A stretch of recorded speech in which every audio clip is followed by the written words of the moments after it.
Hello and welcome back to Simple Learning. Barely a few days left for your CBSE exam, and I wish you all the best for your exam. However, children, एक चीज है जो आपकी CBSE website पे कुछ practice papers दिए गए हैं. अगर आपको नहीं पता, उनमें से एक मैं अभी डिस्कस करने वाली हूँ for only history and political science, that is your SST paper. Now, these are sample practice papers. Answer key is not given with them, so I'm sharing the answers with you here for history and political science.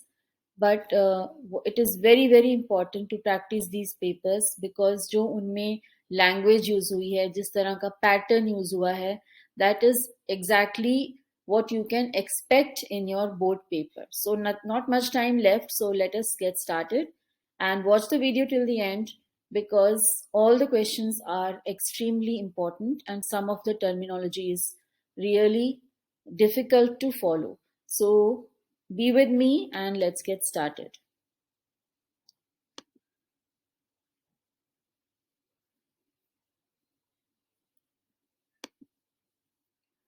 So let us start with the questions. यहाँ पे जो questions दिए हैं उसमें question number 1 है आपका. Which set of symbols of nationalism of Europe and their significance is incorrectly paired here? So there are pairs given, you don't have to match them. What is incorrectly paired? Now it is given as PQRS, so you have to select the option which is incorrectly paired. Liberty, red cap, broken chains.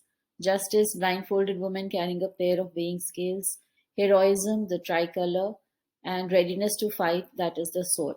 Now if you see closely, it is heroism which is not correctly paired because heroism was represented by the oak leaves. So this is not a correct matching, and that's why R is the incorrect answer. So our answer here should be option C, that is R. R is not correctly paired. That is what they ask, what is incorrectly paired. Okay. Quickly coming to the second one from history. Most conservative regimes set up in 1815 imposed censorship laws. Now they are asking which of the following did they want to control through such laws? आपको पता है, you talked about conservative regimes. Conservative word itself tells that they would not tolerate anyone speaking against them, writing against them, anyone going away from traditions. So the question is, which of the following did they want to control through the laws that they imposed? The key word here is censorship. अगर censorship की बात कर रहे हैं तो वो press के बारे में ही होगी, राइट? तो अगर आप थोड़ा सा भी क्लू लें उन क्वेश्चंस में से, although they are not very easy looking questions, थोड़ा सा आप ट्रेन करें अपने आप को कि कुछ कीवर्ड से मुझे आंसर मिल सकता है. So what was written about them? Did they want to stop this? The increased demand for modernizing the army, did they want to stop this? The spread of ideas of liberty and freedom reflected in the newspapers, or the spread of idea that modernization could strengthen traditional institutions.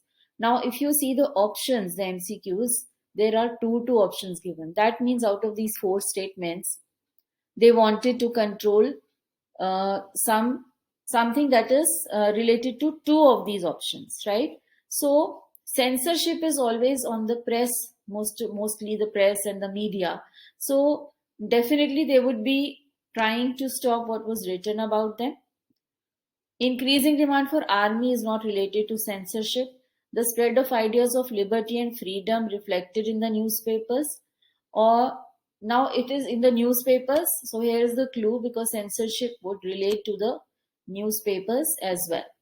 And then the spread of ideas that modernization could strengthen traditional institutions. This is what actually this supported. So conservatives wanted to control what was written about them, and they also wanted to control the spread of ideas of liberty and freedom reflected in the newspapers. So the answer would be P and R. So here it is option number B. Correct answer is B, only P and R. The next one, very common one, but now see the way they've given the practice paper. Very common statement which you've seen in this chapter. When France sneezes, Metternich once remarked, the rest of Europe catches cold. Now, what did Duke Metternich mean by this statement? They have not asked you who said the statement, because that would be a very childish way to ask. And being 10th graders, they have twisted the question to make you, tell that what did he mean by this statement. When France sneezes, the rest of Europe catches cold. Now, options given are: France's Bourbon dynasty was the most influential line of kings in Europe. French guilds wielded enormous powers over European trade. France had begun annexing neighboring nations after 1815, or France's nationalist movement inspired other nations. What did he want to say when France sneezes, the rest of Europe catches cold? It was not about the dynasty, it was not about trade guilds, it was not about annexing their territories. He wanted to say that when there is French nationalism happening in France, that nationalist movement is inspiring other nations as well. So our answer is option number B. He wanted to say that France's nationalist movement is inspiring other nations as well. Now here you will see an internal option.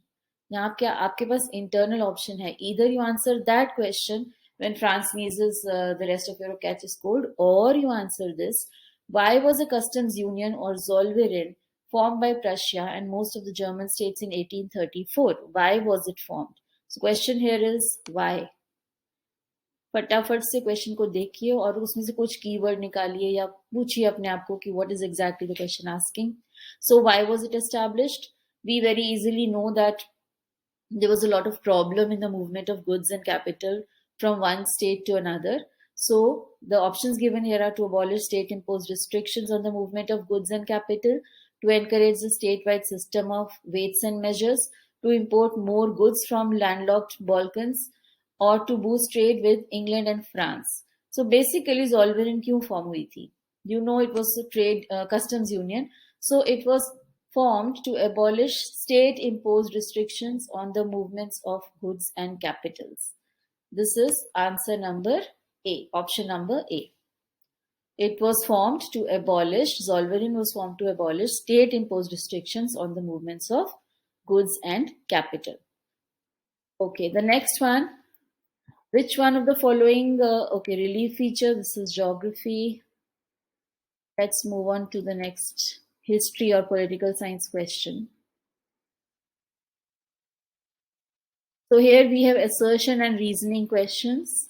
There is a trick of solving these questions. I'll tell you how. Assertion and reason are two statements given to you, right?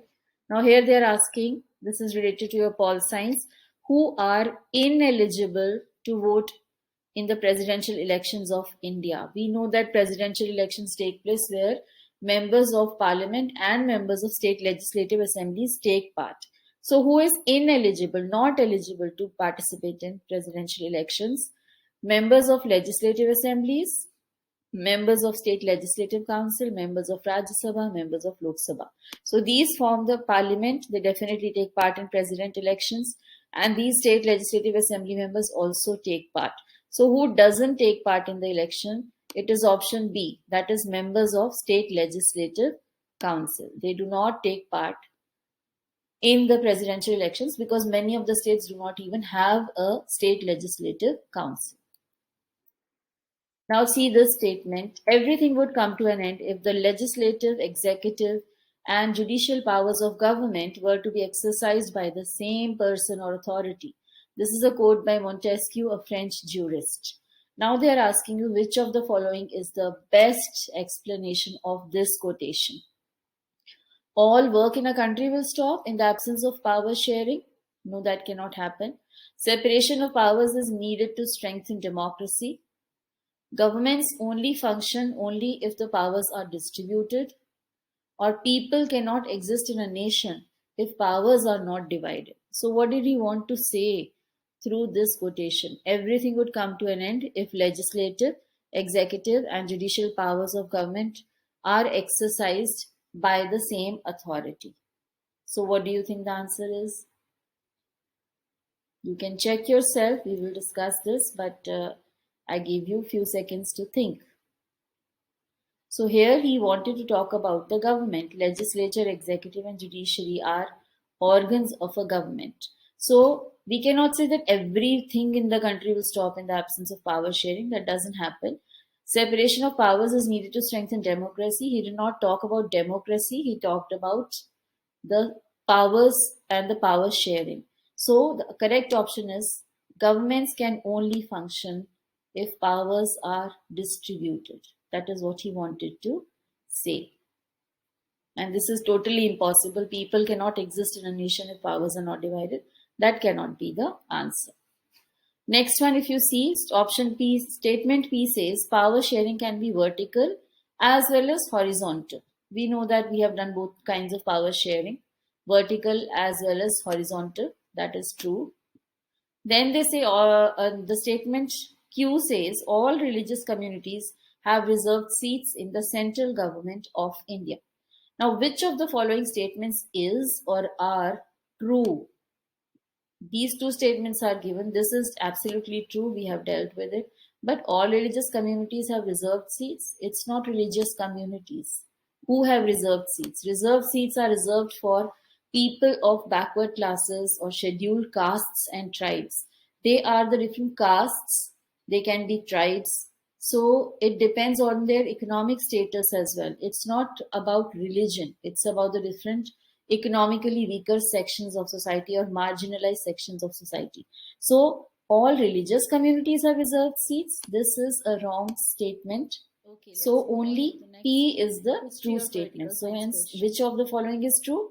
Only P. Our answer is option number A. Now here there is a source-based question. I hope you are able to understand this much. Read the passage given below and answer the questions 15 to 19 based on it. Nationalism aligned with imperialism led Europe to disaster in 1940.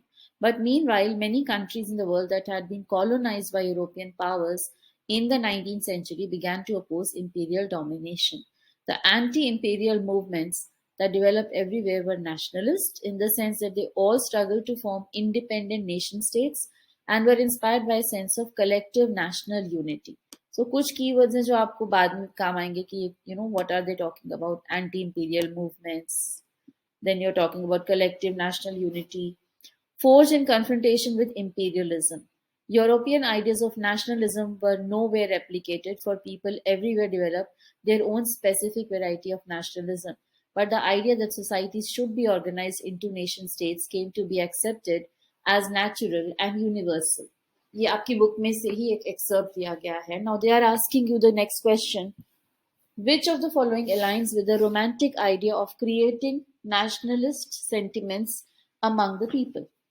Options are popularizing the folk tales, songs and plays. What is the question?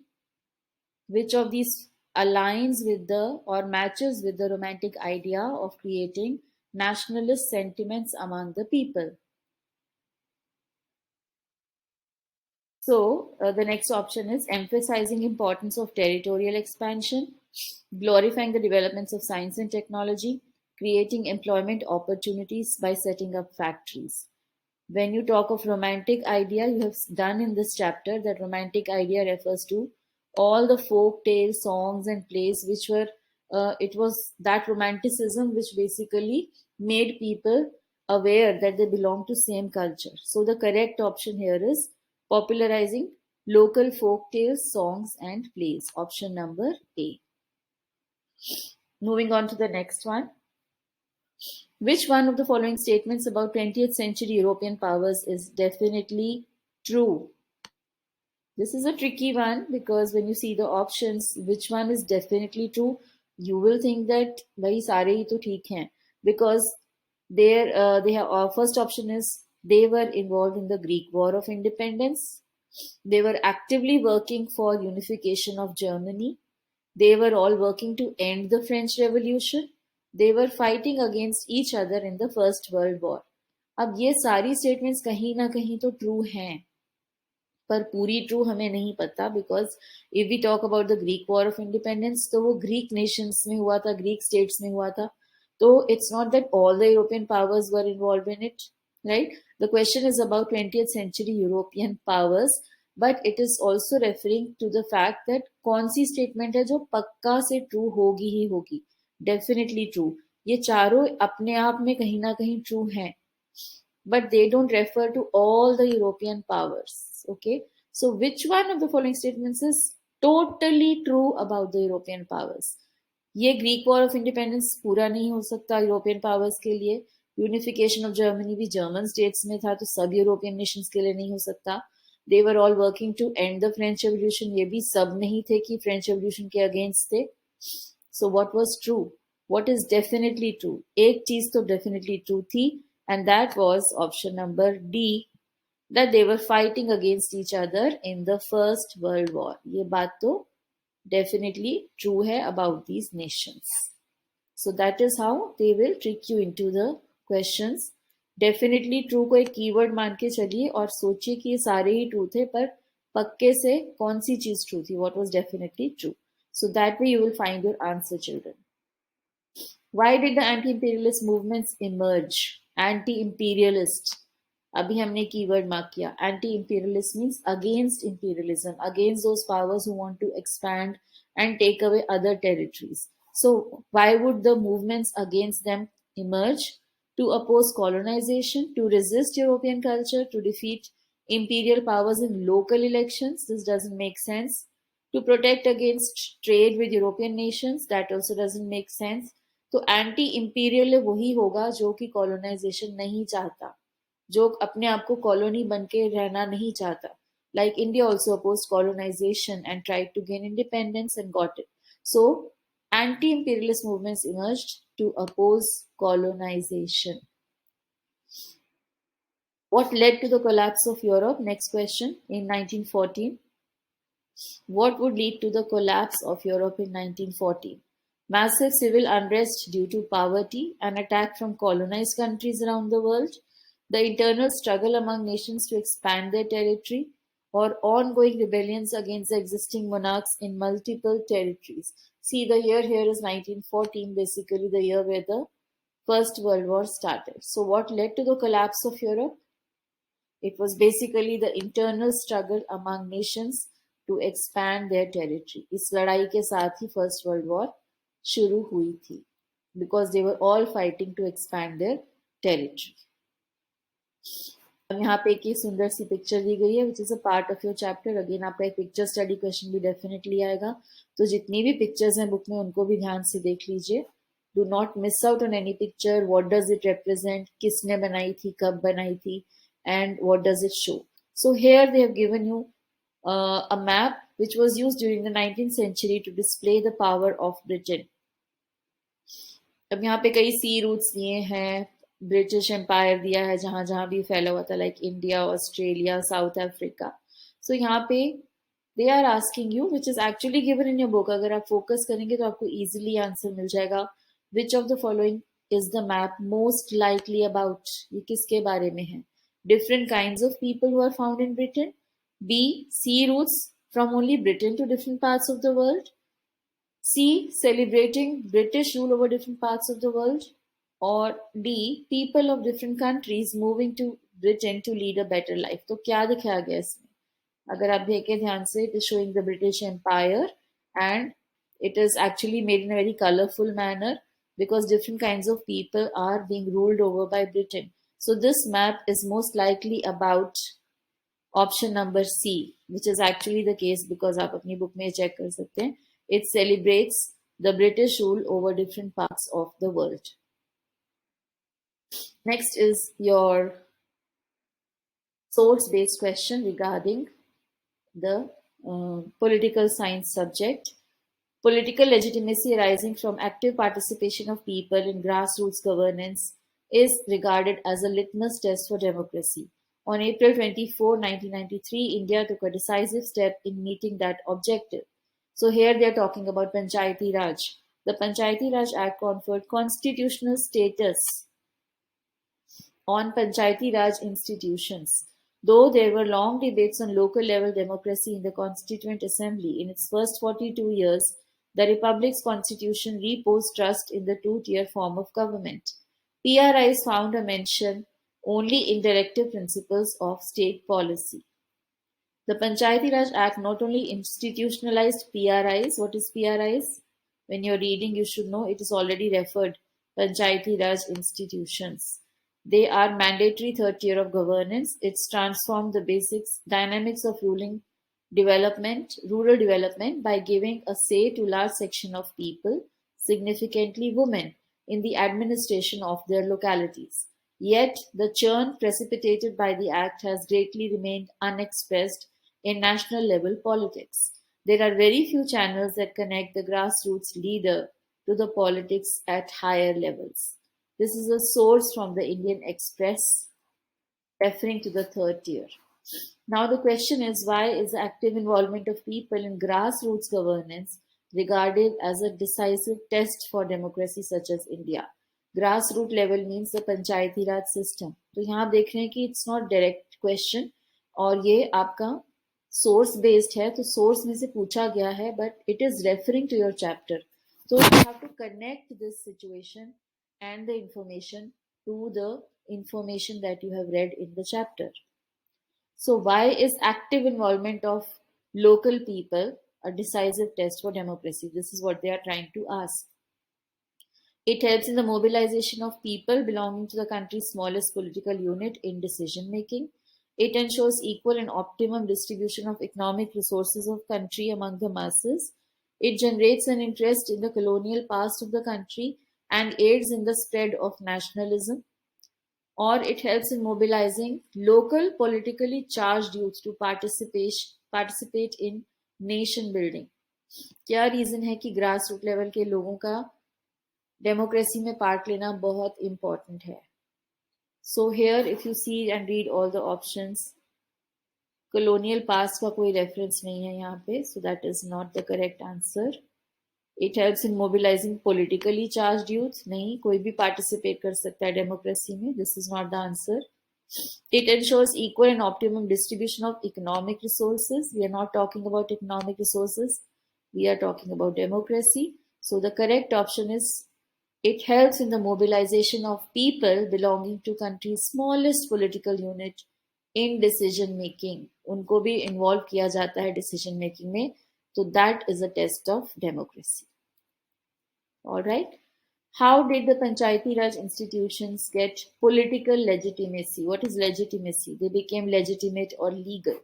How did they become legal? By getting constitutional status, by debating on political matters, by being a part of directive principles of state policy, or by getting grants from central and state governments. तो पंचायती राज institutions legal कैसे बनी कि एक पंचायत होती है या एक जिला परिषद होती है? ये सब लीगल कैसे बनी? लीगल तब बनी when they were given a constitutional status. Constitution में लिखा है तभी वो लॉफुल हैं और लीगल हैं. That is the reason they are legal institutions. Which one of the following best describes decentralization in India? Decentralization को कैसे describe किया जाता है? What is the best sentence here? Sharing of equal powers among 3 levels of government. Equal powers तो होते ही नहीं है तीनों levels of government में इंडिया में. So this is not the answer. Dissolution of powers of state governments to strengthen the center. That is not the answer. Taking some powers from center and state government and giving them to the local government. Dissolution of powers of center. Dissolution तो होगा ही नहीं. I mean, we are not making panchayats because we want to dissolve the powers of the center or state governments. तो ये दोनों option तो हो ही नहीं सकते हैं. Equal powers भी नहीं होते हैं तीनों levels में, तो ये ऑप्शन भी नहीं हो सकता. तो फिर decentralization को क्या describe करता है best? That there is taking of some powers from center and state and giving them to the local government. थोड़े से powers local government को दिए जाते हैं. This is the best description of decentralization in India. So this is the correct answer, option number C. Next, the panchayat has to face a biannual or annual performance review conducted by Gram Sabha. तो उनका भी एक review होता है कि पंचायत कैसा काम कर रही है. ग्राम सभा checks that. How is this view a good example of democratic governance? It helps the panchayat to keep tabs on the working the Gram Sabha does. ये उल्टा है बिकॉज हम कह रहे हैं कि पंचायत को ग्राम सभा चेक करती है, but they are saying it helps panchayats to keep a tab on gram sabha, which is opposite. It increases the influence of gram sabha on the panchayat. ग्राम सभा का इन्फ्लुएंस पंचायत पे बढ़ जाता है. It makes panchayat more responsible for its actions, or it helps the villagers to control the panchayat. Control word नहीं use होगा, so this cannot be the answer. It increases influence of Gram Sabha. They don't want to influence the panchayat. They just want to see that the panchayat is responsible for its actions. So answer is option number C. Next, you have some questions from economics, and one source-based question you will get from political science, and the other you will get from economics as well. And then we move on to the next question. There you have a flow chart for your geography part. One more picture based from economics.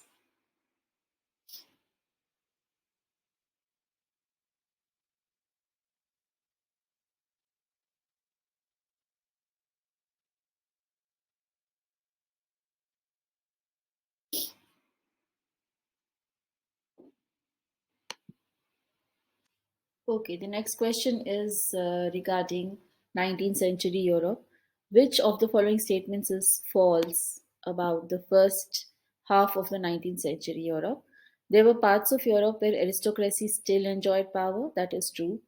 There was a migration of people from rural to urban areas. That is also true because of the Industrial Revolution. Women stepped outside their homes to work, which is also true because of the people and full families migrating to cities to work. The next is population decreased all over Europe. This is false. Population actually increased. So anyway, they are asking you the false statement. So that makes it the correct answer. Population decreased all over Europe is a false statement. Then which one of the following was not an ethnic group that inhabited the British Isles in the 16th century? We know that there were English, Scots, and Irish. British is not supposed to be an ethnic group. So the correct answer here is B, British. English. They are called the English people, not exactly, they were not ethnically called the British people. So this is the answer. Next one, how did Napoleon bring revolutionary changes in the field of administration? He abolished all privileges based on birth, secured the right of property for all French revolutionaries. No. Increased the age of people who could be absorbed into serfdom. No, because he abolished serfdom, so this cannot be true. He made all men and women with property equal in the eyes of law. No, he continued with the privileges more for men and not for women. So basically, in the field of administration, in a generic way, we can say this is the correct answer, that he abolished all privileges based on birth, because he cancelled feudalism and all those privileges based on birth. So this is the revolutionary change that he brought in the field of administration. Next question, what was the purpose of replacing the former royal standard with a new French flag, the tricolor, during the French Revolution in 1789? Why did they replace the royal standard with the tricolor? You can here only see the answer. Royal refers to a king, whereas tricolor represents the feelings of the revolutionaries represented by the three colors of liberty, fraternity, and equality. So, why did they replace it? To evoke loyalty toward the nation instead of a king? To show other countries that French flag was superior to theirs? No. To support the businessmen who had created the flag to lead the revolution? No. To provoke the people to wage a war against Holland and Switzerland? That is nowhere connected. So these are not the answers. And the correct answer is A. They replaced the royal standard referring to a king with the tricolor to evoke loyalty toward the nation instead of a king. So you have to eliminate the wrong answers and then try to come to the correct answer. Now moving on to your next question related to history or political science we are sharing here. So next question is here. Which one of the following is not an element of Belgian power of power sharing? So you can see, children, it actually in an MCQ, it is actually encompassing the information of a whole paragraph. Some laws can only be passed with a majority from each linguistic group. That is true. The central government has equal number of Dutch and French ministers. That is also true. State governments of the two linguistic regions enjoy some powers of central government, which is also true. That is the model of accommodation in Belgium. Territories based on language were abolished and people were encouraged to live amongst each other. This is not true. So, this is not an element of Belgian power of power sharing. People were not encouraged to live amongst each other. So, this is not true, and that is why it is our correct answer.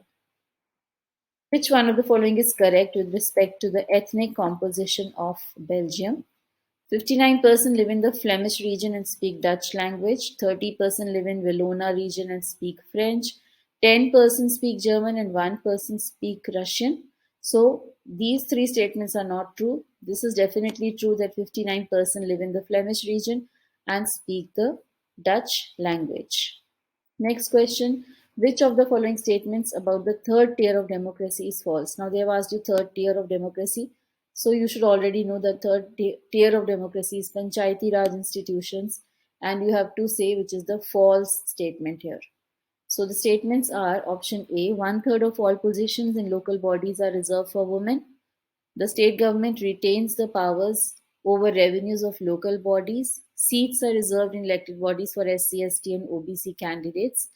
Or an independent institution called State Election Commission conducts panchayat and municipal elections.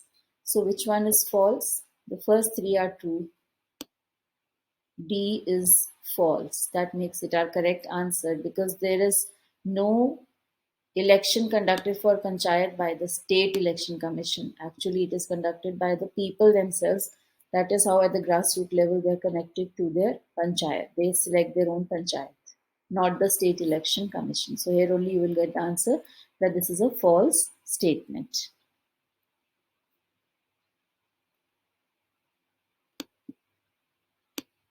The next question is, the parliament cannot change sharing of power between the union and state governments on its own. Any change to it has to be first passed by both the houses of parliament with at least two-thirds majority. So, which feature of federalism is the above statement adhering to? What is it trying to say? Parliament alone cannot change the sharing of power. It has to be passed by both houses of parliament with at least two-thirds majority, right? So, different tiers of government have their own jurisdiction in specific matters of legislation, taxation, and administration. This is not what this statement is trying to say. See, the key word here is change. So, Parliament, if it wants to change something between the sharing of powers of union and state governments, then both the houses have to pass it. So changes in fundamental provision of the constitution require consent of both the levels of government. That is what it is trying to say. The union government has the final power to settle any dispute between different levels of government. That is not what this statement is trying to say, although it is a true statement, but then it is not referring to what is given here. The jurisdiction of the tiers of government are specified in the constitution. Yes, they are specified. But then they are trying to ask you what is this statement referring to? The statement is telling you that if we need change in the constitution, fundamental provisions of constitution, it requires the consent of both the levels of government. Okay, so that is the correct answer.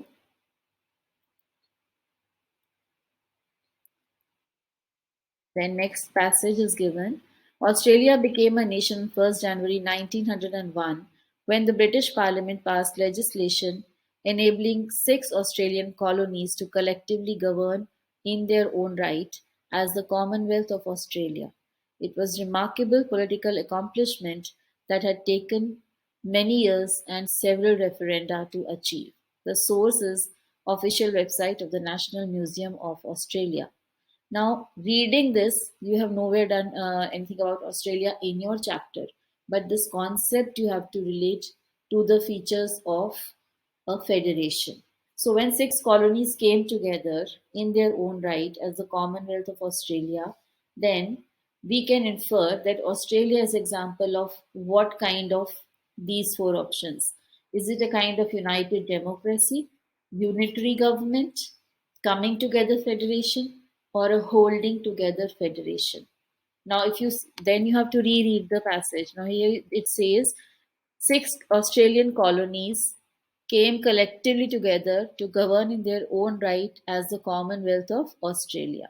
That means it was a similar situation like America, where all the all the states have come together to form a federation, and that kind of federation is known as a coming together federation.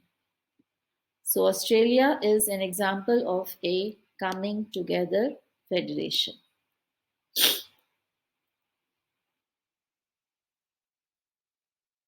Then in the end, you have the map-based question. Here again, they have given you four territories. This is now very interesting, children, because here they have not asked you to identify the territory as such. They have told you that they have marked the territories. You have to identify which one of them is incorrectly marked. So this is a twist. I mean, you do not expect very direct questions here. So if it is given in practice paper, that means very thoroughly your knowledge will be checked. So please be very well prepared with your chapters. On the map given below, four territories which defeated Napoleon, that also they have referred. They are marked as P, Q, R, and S. So here there is P, Q, R, and S. Now they are asking you that this map is telling that P is Britain, Q is Austria, R is Prussia, and S is Russia. If you see this world map, from that time, excuse me, you must know what are the positions of the locations of the different countries of that time. Now they are asking which one of them have been marked incorrectly. There is some mistake in this map. You have to see where that mistake is. So they are asking you, is it P and Q, Q and R and S, or S and P? Two of them are marked incorrectly. Now here we know this is of course Great Britain. This is of course Russia. Problem lies between these two. Now here the problem is that Q is referred to as Austria and R is referred to as Prussia, whereas the case is opposite. Q is Prussia and R is Austria. So these two are incorrectly marked. That means Q and R are incorrectly marked. So Q and R is option number B. Q and R are incorrectly marked.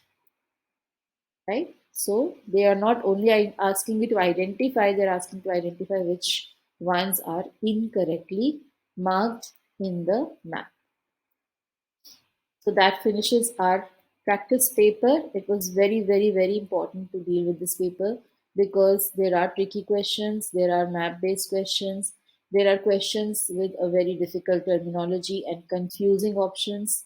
There are questions with different sources referring to different countries but talking about the same concept which you have learned. So please prepare your paper very well. I hope you liked the video. It was a long single revision of your entire syllabus just before your exam. I hope you will all do very well. If you have any more further comments, questions, please put them down in the comment box. And the link to this paper, I will put it in the description box so that you can refer to other questions of geography and economics and try to solve them as well. So all the best to all of you for your exams, children. Happy learning and happy exams. Thank you. Please like, share and subscribe to the channel.